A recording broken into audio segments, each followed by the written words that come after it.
Welcome back to part 4 of our U.S. tariff series, and today we're zeroing in on the European Union's economic powerhouse, Germany. Trump's 25% tariff on imported cars and auto parts taking effect on the 2nd hits right at the core of Germany's export-driven economy. For Germany, this isn't just about being furious, this is about survival. Even the electric Viking is talking about it. In his recent video, Europe Furious with America, he breaks down the anger boiling over in Europe as Trump slaps tariffs on allies and rivals alike. So buckle up, because this one could rattle the entire European project. Germany isn't just a European success story, it's a global export machine. BMW, Mercedes, Volkswagen, Audi, Porsche, German cars are icons of engineering and quality, and they're everywhere. The United States is one of Germany's top export destinations. In 2023 alone, Germany exported over $165 billion worth of goods to the US. Nearly a quarter of that came from the auto sector. Germany's economy thrives on trade surpluses, especially in industrial machinery, precision tools, and automotive parts. That surplus isn't a happy accident, it's the product of decades of manufacturing policy, labor reform, and technical education. German automakers are tied deeply into U.S. supply chains, both as direct exporters and through investments in American plants. And this isn't just about finished cars, it's transmissions, batteries, chips, tires, you name it. These tariffs, they hit directly at the heart of German industry.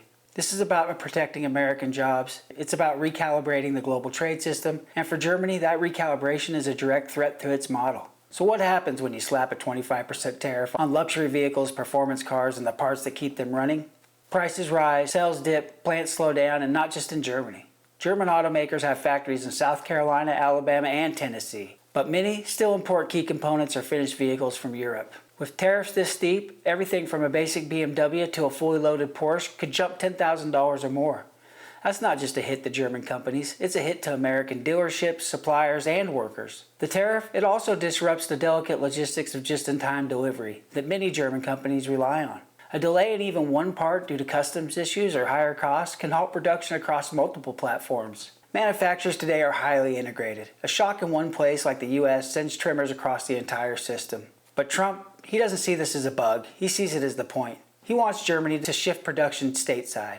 Germany's economy is already wobbling. Energy costs are up, industrial output is down, and inflation is biting. Germany has long depended on cheap energy from Russia and stable markets in the West. Both of those pillars are gone now. This tariff shock piled on top could trigger a recession. And since Germany anchors the EU, that means all of Europe starts to shake. Already, politicians in Berlin are scrambling to respond. The German Auto Industry Association has issued warnings, and CEOs are calling for exemptions. The European Commission, they're quietly preparing a list of countermeasures. This could get serious. If Germany stumbles, it affects the euro, it affects EU cohesion, and it reignites old questions. Who really leads Europe? Is it France? Is it Poland? Is it Brussels? Is it no one? Is it the US? So how does Germany fight back? It could lead a push inside the EU to retaliate, slapping tariffs on American goods from bourbon to blue jeans to Boeing jets. There's precedent for that. In previous trade disputes, the EU has targeted politically sensitive sectors, or it could look for new trade alliances. China, India, the Middle East. There's already talk in Berlin about expanding partnerships through the Global South. But here's the catch. Those markets don't replace America, not in size, not in reliability, and not in access. German companies value predictability, and the US market, tariffs or not, is still one of the richest, most stable in the world. Germany's real option? Meet the US halfway.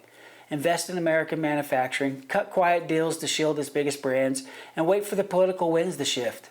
The German approach to crisis is always the same. Stabilize, adapt, preserve the long game. And this isn't just a spat between allies. This is a shift in the foundations of transatlantic trade. Trump is rewriting the rules, and Europe is realizing it has no veto. Germany now faces a test, adapt or decline. If it adapts, it may secure its place in the new industrial order. If it resists, it risks losing relevance and leverage. And the rest of Europe, you bet they're watching. Because if Germany gets squeezed out, the dominoes start to fall. Smaller EU economies, they won't stand a chance. So what happens next? Will Germany fold, fight, or find a way to thrive in this new reality? Let us know in the comments. Don't forget to like and subscribe. This is Frank with America's Geopolitics. See you next time.